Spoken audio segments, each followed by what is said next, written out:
Hey, what's up? I'm Link. This video did really well. I'm gonna make another one. Yeah.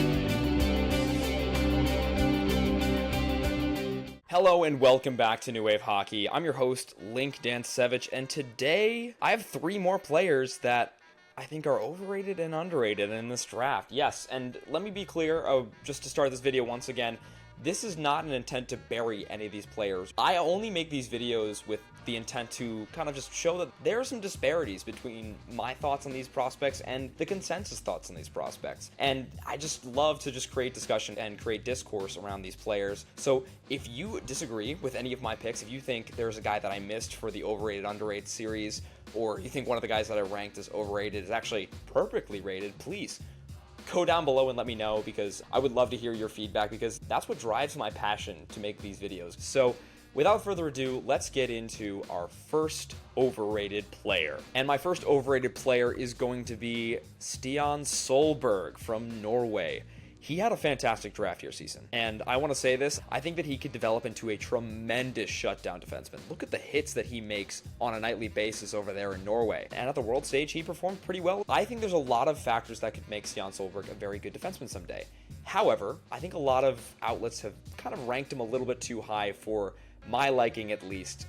They put him top 20, number 13 on some mock drafts. That is a little bit too high for me. I don't really see how somebody with that amount of issues when it comes to sense is ranked that high. For me, he's somebody that's going to be around my 50s range. And I will tell you why. I think his physicality is great. I love physicality in a defenseman. I think it's one of the most translatable things as a defensive prospect to have is physicality. So why do I think Stian Solberg is overrated? It's because of the sense. On a nightly basis, I will see him make really boneheaded decisions in an effort to try to get physical, and sometimes you need to have some spatial awareness and gap control, otherwise you're going to get walked. And Stian Solberg really needs to learn how to read a rush better.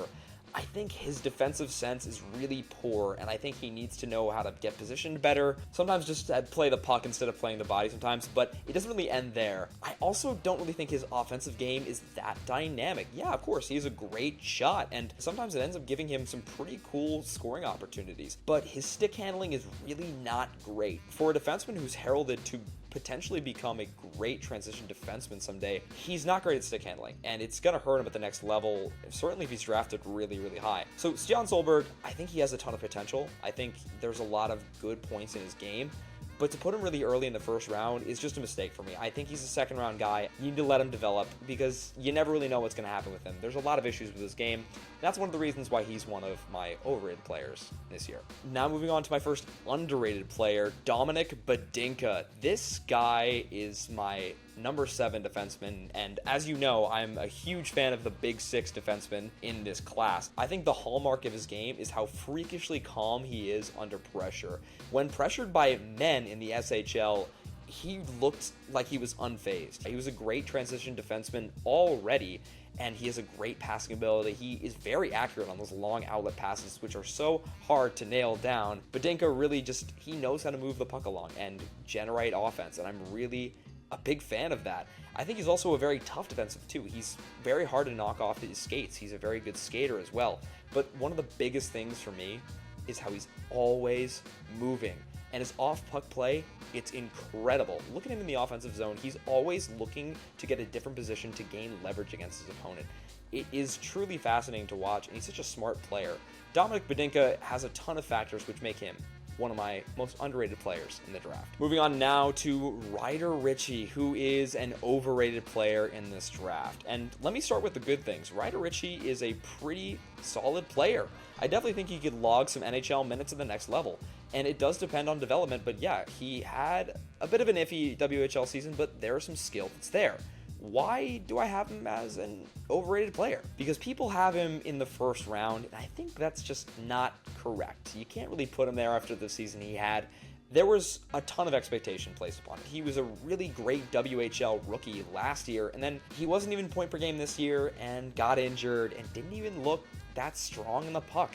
Yeah, he's got a great shot. Yeah, he's got a great compete. His skating's not there. His skills and stick handling, which is kind of what he's supposed to be known for, isn't really there either. And I don't see a sense to his game that would put him into that top echelon. It's nothing personal with Ryder Ritchie. He'll definitely get some NHL playing time. It's just a matter of there are better players ahead of him. If you want what Ryder Ritchie supposedly has, there are better options ahead of him. And I will even talk about 2 forward options that I think are better than Ritchie in my underrated options. So Ryder Ritchie, it's nothing personal, but I think you are just a little bit overrated in this draft year. Moving on to my second underrated player, I have someone that I've gone to bat for this entire year, Maxim Masse.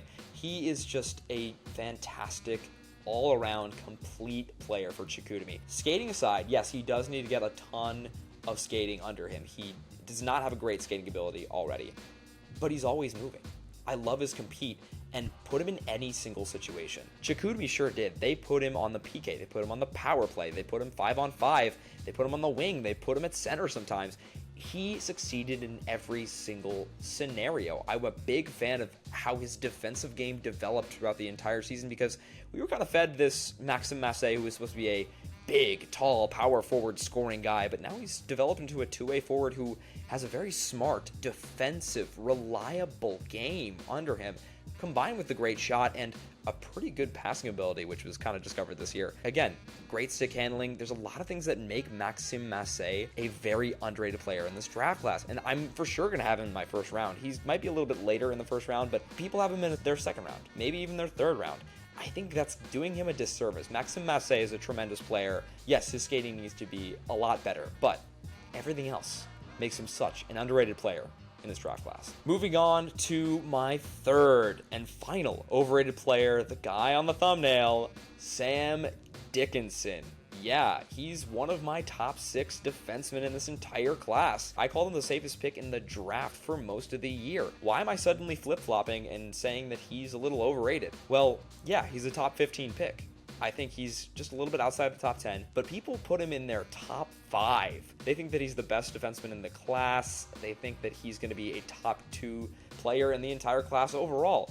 And yeah, I could develop into that, but I don't think his upside is really that dynamic. I think there's a lot of issues in his game that he didn't fix over the course of the season, and that is gonna hurt him. I saw a lot of poor decision making earlier on in the season. There were times where Sam Dickinson made a really dumb pass or just made a bad read or bit when he really didn't need to. Sometimes he gets burned at the blue line and then just doesn't have the speed or, let's be honest, the compete to catch up.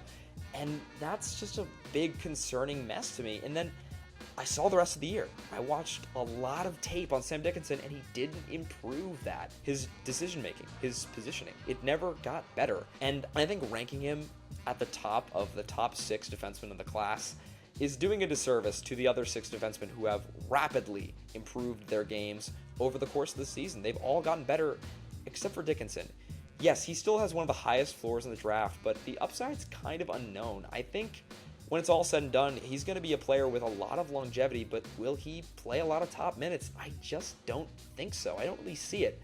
But Sam Dickinson, I think he's still great. I think he still has the potential to be a great defenseman. I just think he's a little overrated in this class of 2024. And moving on to my third and final underrated player, Alexander Zetterberg. People aren't really watching this guy's game enough. I get it. He's 5'8", 159 pounds. Like, me and him are the exact same height and weight, except this guy is an offensive dynamo. I think that's at least worth a first-round pick. What he does with the puck, the vision that he has, the incredible shot that he has. He displayed a lot to love at the World Junior 18 Championships, and that's where I kind of solidified him as a bona fide first-round pick for me. I saw a lot of his tape in Orebro, and again, he still looks fantastic there. He was driving play almost every single time he was on the ice. Yes, he was in the junior division, but he was dominating the junior division, and then he dominated against his age class. I think with development, he could be a fantastic late first round pick, and people just don't have him rated that highly. For European skaters, he's number 18 on the entire list, and I think that translates to a first round grade opportunity. I'll see people putting him in their second round, late second round, third round, fourth round. I've even seen fifth round mock drafts with him back there. That's ludicrous. I get that the height is an issue, but he's such a fast skater. He's very powerful on his skates. If you were to watch the U18 championships, he played Canada twice and was very strong on his skates. There were some big players for Canada this year, and they were trying to knock him down. They really couldn't. His passing ability, insane. His goal-scoring ability could be elite someday.